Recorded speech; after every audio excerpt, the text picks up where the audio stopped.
think about an entrance to reveal another point of view. And maybe he will take another shot, an arrow to the heart that never felt so right. Believe me.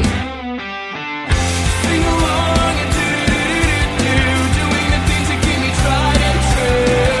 Sing along, la la la la la, you're lying to yourself as any other girl would do. Sing along and do, doing the things that keep me tried and true. Sing along, la la la la la, you're lying to yourself as any other girl would do.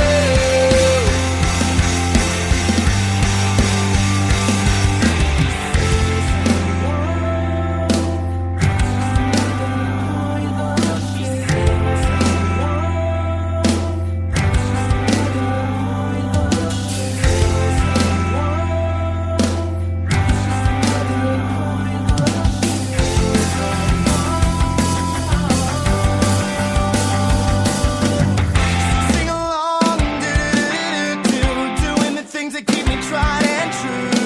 Sing along, la la la la la, just lying till you say, Sing along and doing the things that keep me tried and true. Sing along, la la la la la, you're lying to yourself as any other girl would do. Sing along and doing the things that keep me tried and true. Sing along, la la la la la, you're lying to yourself as any other girl would do.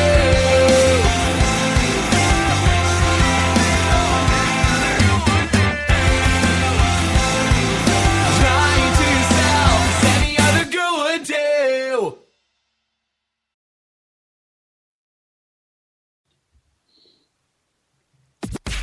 Who the hell can wait till morning? Talk now at latenightsportsradio.com.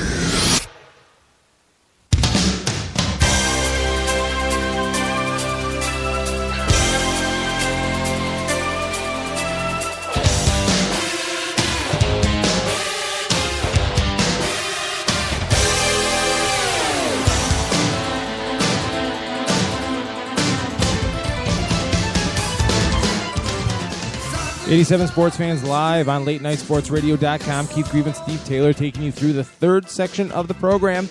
And it's the top of the hour, and you know what that is, kids. Means it's time for the NFL Hour. And joining us, as always, is the Fantasy Greek himself, Jim Saranteas from thefantasygreek.com. Follow him on Twitter at @thefantasygreek. Jim, welcome back to the Week 7 edition. Keith and Steve, glad for you guys to have me. Things are running a little bit late, though, so it's thrown me off. Oh, yeah. Really? Oh, really? Yeah, I'm just so confused, so discombobulated.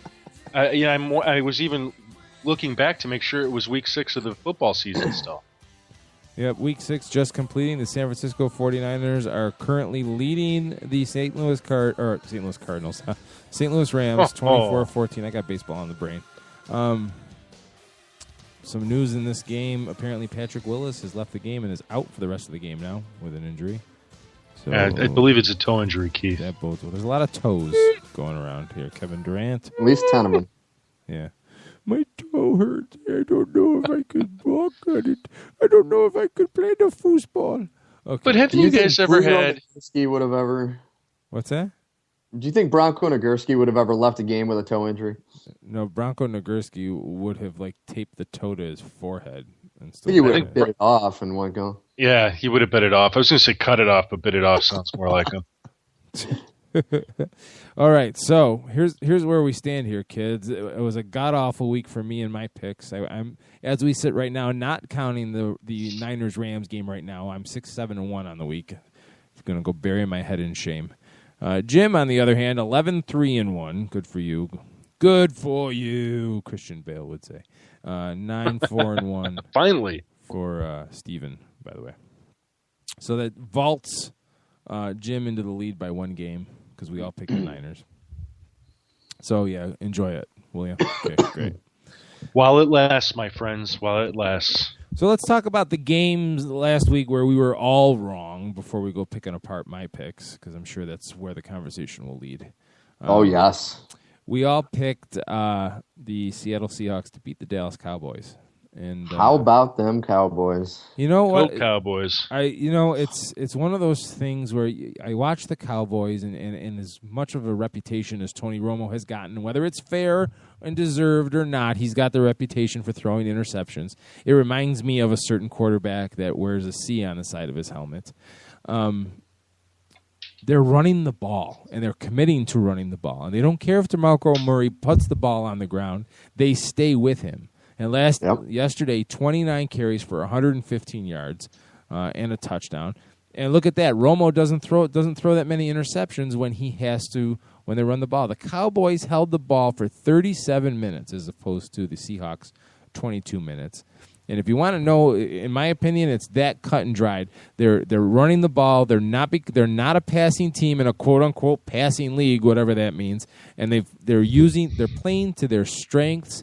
And God, it's hard to be a Cowboys fan, but I really have no problem with what they're doing.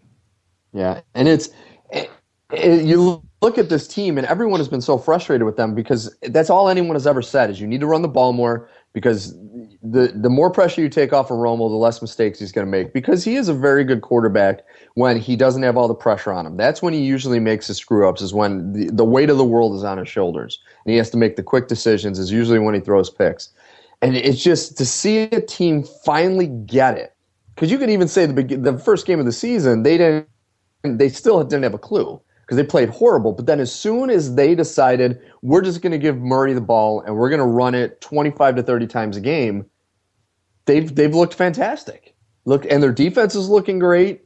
Their offense is clicking. I mean, Dallas, if they can keep this going, they're going to be a dangerous team come postseason time. And there's that. That's all I have to say. We're waiting for. And then there's silence. We're waiting for the in-depth analysis from Jim. You clearly are. No, you guys hit it right on the head. I mean, they're playing good old-fashioned football. It's the thing that we've sort of been talking the last week or two about how teams are getting away from running the football and throwing the football more. But the winning formula right now is teams that run the football effectively are the teams that are making it to the end. I mean, we had the Seahawks last year and the Broncos last year. Both had strong running games. Mm-hmm. The Bengals, strong running game. Mm-hmm. Colts, sort of a strong running game. They're kind of putting things together between their two running backs, but it's working. So you could do so many things with it with a strong running game. And we even saw last night when the Giants couldn't establish a running game, what ended up happening to them.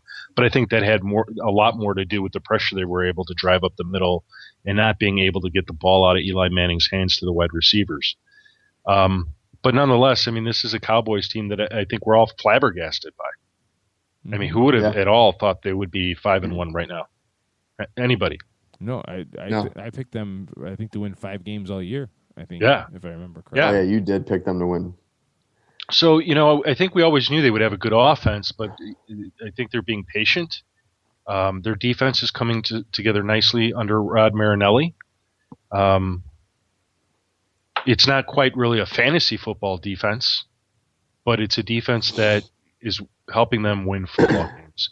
And in essence, yesterday, by running the football, they kept the ball out of the Seahawks' hands. Marshawn Lynch couldn't establish a running game. They couldn't establish much of a passing game. I think they gave up slightly better than 200 yards of total offense all day. Yeah. It's crazy. Mm-hmm. Crazy. So, is this going to last the rest of the season? I don't know. That's, I think, the bigger question. I'm looking forward to seeing what they do to the Giants because if this weekend is any example of what should happen in that game, the Cowboys should, on paper, dismantle the New York Giants and destroy them. And if that happens, I think you almost have to believe they're the real deal. So who do you think? And as Ben Franklin, one of our writer who covers the Cowboys on the FantasyGreek.com wrote, these Cowboys, they are for real. Yeah, for real. Sorry, what did he say? And you got to think if DeMarco Murray stays healthy and he continues the kind of season he's having, I mean, this guy's going to go from someone that no one knew exactly how his season was going to go to potential MVP candidate. I mean, he truly is the heart and soul of that team right now, at least on offense. How about this? DeMarco Murray leads the league in missed tackles when rushing the ball. 34. 34 missed tackles when rushing the ball. when it comes to DeMarco Murray, I think you just kind of have to look at him and say they don't make him like they used to. No. Yeah. He's one of the few remaining premier workhorse, can carry the load for the entire game running backs. Yep. And he's also leading the league in attempts too, 159 attempts. The next highest is LaShawn McCoy with 116. I think McCoy comes back.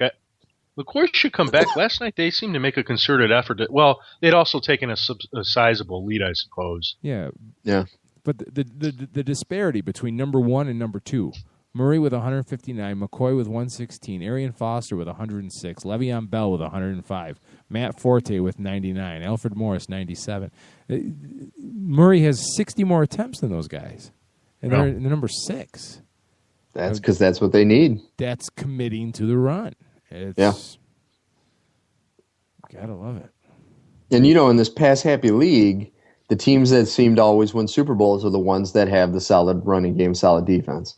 So it just makes you wonder how long are we going to hold on to this, throw the ball 50 yards, high-flying touchdown mentality, and just say, you know what, more and more teams have to start jumping on this bandwagon and start just pounding the ball. Yeah, but you know what? Well, go ahead. I'm sorry, Keith. No, I was going to say, I think it'll ebb and flow. Like, we're coming out of an era where everyone wants to throw the ball, and Mike Martz's offense won a Super Bowl 10, 15 years ago, and the league spent the next 10, 15 years trying to come up with a better way to do that.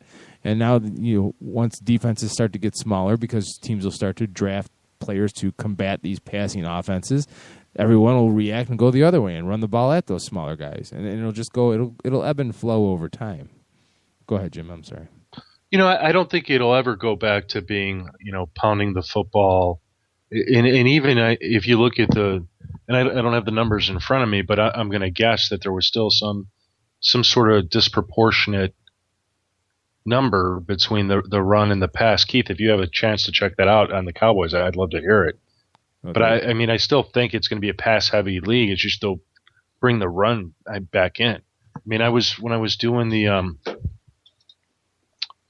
my Falcons review, they had 13 rushes to 37 passes.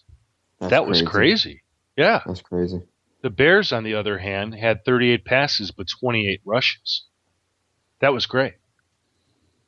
I think there needs to be. That's what you'll see more often, Steve. Yeah. I want to see the resurgence of one of my favorite positions was the fullback. I was always a huge Mike Allstott fan, and I think that is what I would love to see come back. And in a run heavy league, you would see more of a necessity for that fullback position. And to me, I would love to see that again because I miss those. You don't really. How many teams have true fullbacks anymore?